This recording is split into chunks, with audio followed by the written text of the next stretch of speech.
मी सुचवणार आहे, प्रथम आपण शहीदांना श्रद्धांजली अर्पण करूयात, पण ती करताना गरज पडली तर त्या रांगेत आम्ही पण उभे राहणार आहोत, हे मनात ठेवून उभं राहूया श्रद्धांजलीसाठी.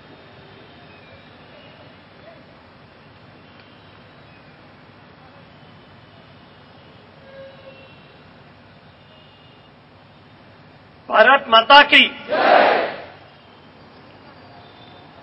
सर्व सहकारी असलेल्या भारतीयांनो, आपण जे इथून पुढे जीवन जगणार आहोत त्याला आपल्याला प्रत्येकाला भविष्यकाळातल्या पिढ्या प्रश्न विचारणार आहेत की 26 नोव्हेंबरला रात्रीच्या 9:30 पावणे 10 वाजता तुम्ही कुठे होतात आणि त्या रात्रीच्या पावणे 10 नंतर ते 29 नोव्हेंबरच्या सकाळी 8:30 पर्यंत जे घडलं तिथे मुंबईमध्ये, त्याच्यानंतरच्या काळात आपण काय करत होतो? आपण दुःख व्यक्त करत होतो नुसतं?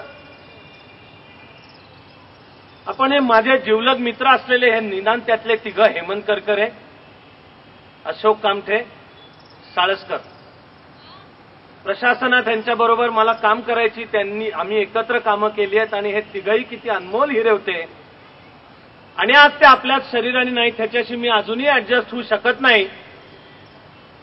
पण आपण त्या शहीदांच्या स्मृतीप्रित्यर्थ आपण फक्त 2 अश्रू गाळत होतो? भविष्यकाळ आपल्याला विचारणार आहे की आपण श्रद्धांजली अर्पण करत होतो का आपल्याला उत्तर द्यायचंय आपण काय करत होतो? आपणचा अर्थ भारतीय. हे आव्हान भारताच्या भारतपणालाच आव्हान आहे. ही मुंबईमधली एक किरकोळ घटना नाही.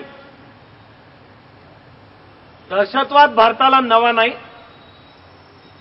आणि सीमेपलीकडच्यांनी तो जोपासणं हे त्याहून नवीन नाही.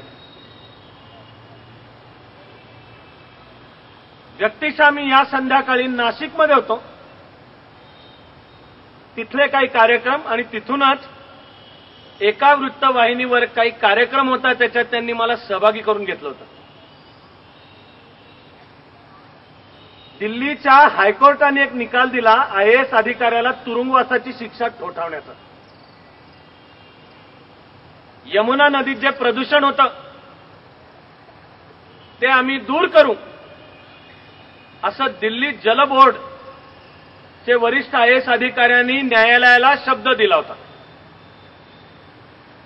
तो देऊन 2 वर्ष होऊन गेली तरी काही केलं नव्हतं, म्हणून नागरिक गेले पुन्हा न्यायालयात आणि न्यायालयाने अकार्यक्षमता आणि न्यायालयाला दिलेला शब्द न पाळणे याला कायदेशीर शब्द आहे कोर्टाचा अवमान, याबद्दल शिक्षा ठोठावली 20,000 रुपये फक्त. पण ती त्या अधिकाऱ्याच्या पगारातून वळती करून घ्यायला सांगितली आणि ती जर त्यांनी दिली नाही तर 15 दिवसाच्या तुरुंगवासाची शिक्षा दिली.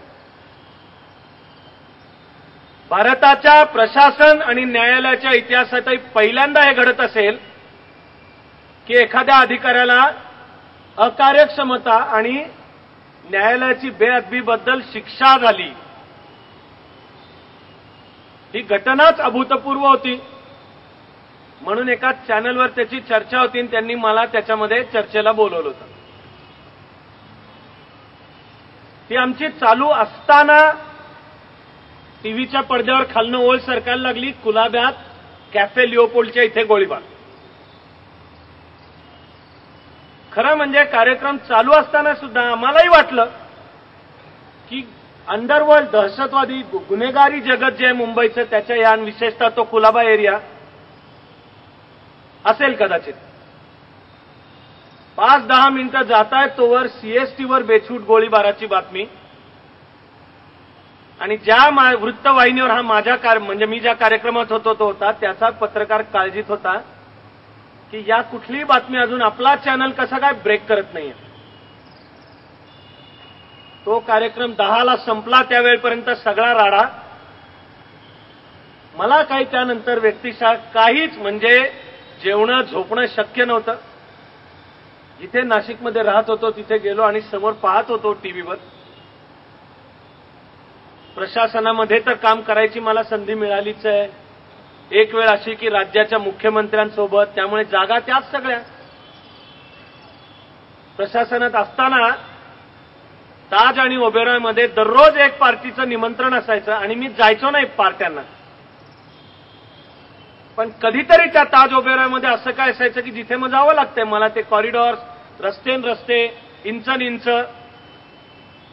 त्यानंतर मग स्क्रीनवर दिसले काही क्षणांच्या करता हेमंत करकरे. मी तुमच्याशी आता बोलतोय तेव्हा सुद्धा मी अजून ऍडजस्ट होऊ शकलेलो नाही की तुम्ही मी ज्या जगात जगतोय त्याच्यात अजून हेमंत करकरे नाहीत आत्ता शरीराने, अशोक कामठे नाहीत, आणि गुंडांना यमसदनाला धाडणारा जो कर्तबगार अधिकारी साळसकर हे नाही. जे स्पर्धा परीक्षांची तयारी करतायत त्या मुलामुलींना मी गेल्या 4-5 दिवसात हे पण सांगितलंय की मुळात आपण स्पर्धा परीक्षांची तयारी नुसते पैसा, लाल दिव्याच्या गाड्या याची मस्ती करायला नाही करत. प्रशासकीय सेवा हे देशसेवेचं साधन आहे, समाज परिवर्तनाचं साधन आहे म्हणून करतो. पण 26 नोव्हेंबरची घटना हे 3 अधिकारी आणि मेजर संदीप उन्नीकृष्णन आणि गजेंद्र सिंग हे सुद्धा आपल्याच घरातले किंवा. तर आता जर स्पर्धा परीक्षांची तयारी करायची असेल तर यांच्या मागे रांग लावून उभे राहू की करायचं का बलिदान वर्दीमध्ये, हे आम्ही मागे उभे आहोत. पण दहशतवादाची लढाई आपण बलिदान करून जिंकता येत नाही. आपल्या शत्रूला बलिदानाची संधी द्यायची आहे, अशी दहशतवादाची लढाई लढायची.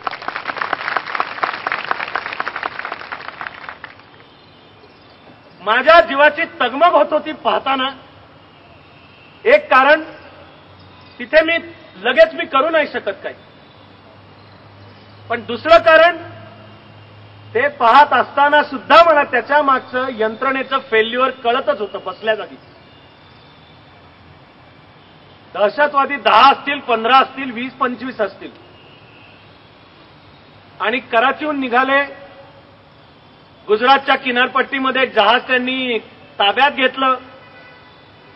त्यावरच्या 3घांना मारून टाकलं आणि 4थ्याला म्हणले मुंबईपर्यंतचा रस्ता दाखव. मुंबईपाशी पोहोचल्यावर त्याचा पण गळा चिरून टाकला आणि किनाऱ्यापर्यंत पोहोचले. भयानक नाट्य, जे 7 तासांचं भयनाट्य भारताला सामोरं जावं लागलंय. मुंबईला नाही, महाराष्ट्राला नाही, भारताला. ते आपल्या यंत्रणेचं फार मोठं फेल्युअर आहे. गेले काही दिवस आता आपण एक प्रकारची स्पर्धा पाहतो आहोत की ज्या त्या यंत्रणेने म्हणायचं आमचा नाही त्यांचा दोष, आमचा नाही त्यांचा दोष, आणि आमच्या देशात कोणी काही जबाबदारी पत्करतं का नाही? एवढं भयानक काही घडतं, कोणी जबाबदारी पत्कर? जबाबदारी पत्करणारे 3घे गेले त्या रात्री. किती बारकाव्याने आपणही सगळे घटना पाहत होतो मला माहित नाही. हेमंत करकरे रात्रीच्या 9:15 पर्यंत ऑफिसात होते. आपल्या येतो का डोक्यात हा विचार की रात्री 9:15 हेमंत करकरेंना बायका मुलं नाहीत, संसार नाही, सुखदुःखाच्या एन्जॉयमेंट एंटरटेनमेंटच्या कल्पना नाहीत, पण ऑफिसात होते आपल्या. जेवणखाण नाही, तहानभूक नाही. तिथे कळलं तसे ताबडतोब हजर झाले. मुंबईचे अतिरिक्त पोलीस आयुक्त असलेले दुसरे कर्तबगार अधिकारी अशोक कामठे हे कोणाच्या आदेशाची वाट पाहत नाही थांबले. बाकी अनेक अधिकाऱ्यांचा सुद्धा येतोच प्रश्न की कुठे होते ते 3 दिवस 3 रात्र, पण हे हजर झाले. आमच्या वैयक्तिक परिचयातलाच असा एक अधिकारी की तोही त्यावेळी घरी होता, डीसीपी आता तिथला सदानंद दाते, तो विचारत नाही थांबला. त्यांनी ऍडिशनल सीपी असलेल्या अशोक कामठेंना एक मेल SMS दिला आणि वाटेत त्यांनी गन उचलली. त्यावेळपर्यंत रिपोर्ट होता की मॅडम कामा हॉस्पिटलमध्ये पण दहशतवादी घुसलेले आहेत. जीवाची बाजी लावली आहे.